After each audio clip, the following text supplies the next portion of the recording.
those people in the White House who made it real and turned it into a policy, into actual strategies that were being put in place and put to use during the Cold War, were a very, as I say, small group of patriots. Konstantin Menges, who came from the CIA and then over into the National Security Council.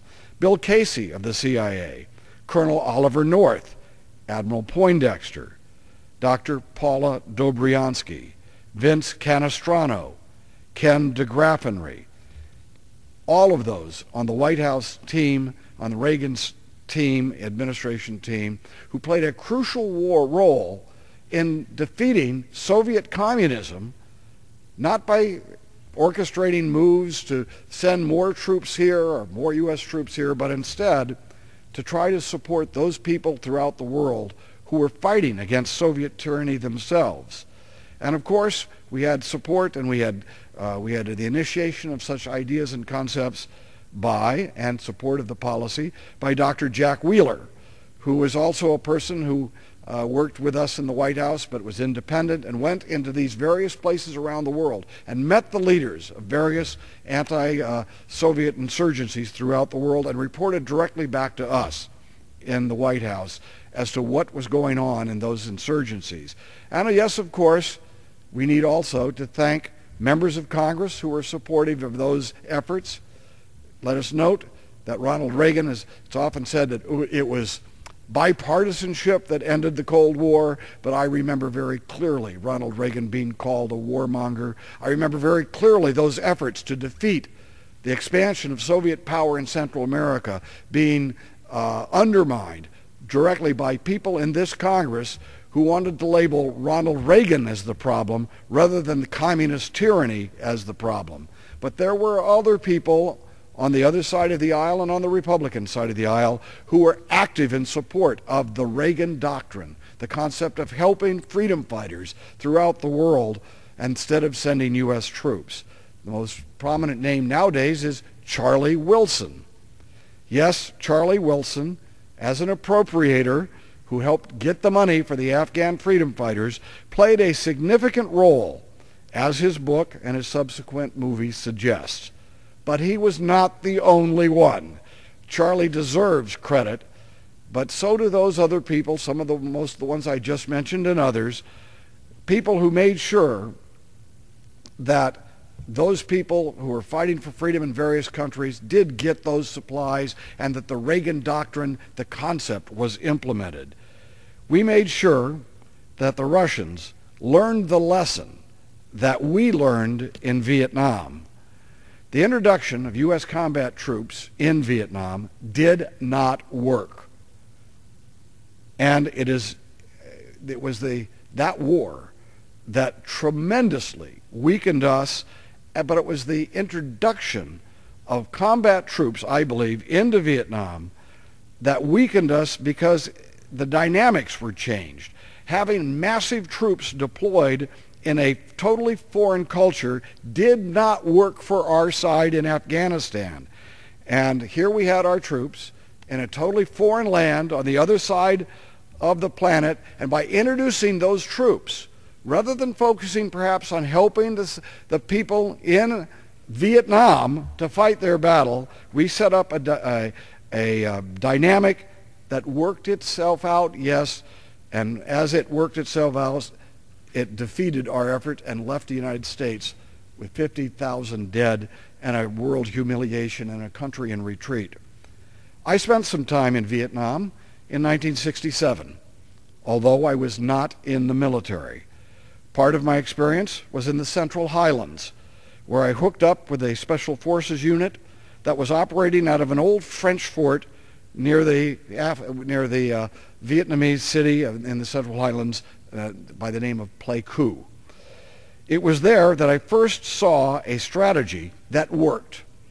Our special forces teams had turned the Montagnards, Vietnam's indigenous mountain people, into an American ally in this bloody, elongated conflict. Yes, our military forces in Vietnam were never defeated, and our military likes to say that. They were never defeated on the battlefield, not in one major battle. But we lost the war. The strategy was wrong. In the Central Highlands, the Montagnards were with us. In fact, I felt very secure, and I knew the Montagnards would be put a high priority on protecting me while I was them, even though I was with them, even though I was an American. Yes, in the Highlands, the Montagnards were with us. Those were the people that occupied the Highlands in Vietnam. And had the war been decided there, with those Montagnards and those people, our enemies would have been defeated instead of an American defeat. In Afghanistan, America gave the people of Afghanistan the weapons they needed to fight the Soviet army. And when we provided them Stinger missiles, we gave them the means not just to fight, but to win. By the way, we also promised to help rebuild their torn country as we encouraged them to fight, bleed, and sacrifice in order to defeat the Soviet army. The Afghans paid a monstrous price for their victory. 1 million killed, even more wounded, devastation throughout their society. These brave and heroic people stood up and defeated our mutual enemy. I was blessed with not just meeting the leaders of the anti-Soviet Mujahideen when they visited Washington back in the 1980s. I actually went into Afghanistan with a Mujahideen combat unit and participated for a short time in the Battle of Jalalabad, which was the last major battle in which Soviet troops were present. I do not recount these moments in history to bring praise upon myself, but instead to lend personal authority to the battles that we endured then and to the issues that confront us today. That week-long exposure to that Afghan battle gave me a lasting admiration for these unconquered people. It was the courage of the Afghan people, more than any others, that broke the will of the communist leadership in Moscow and, yes, brought about the collapse of the Soviet communist threat that had loomed over our heads for decades. And when Soviet troops moved out of Afghanistan, instead of fulfilling our promise to help rebuild their war-torn land, we left those brave people to sleep wounded in the rubble. We did not even provide them the resources they needed to clear their country of landmines that we had given them during their war against the Soviet army.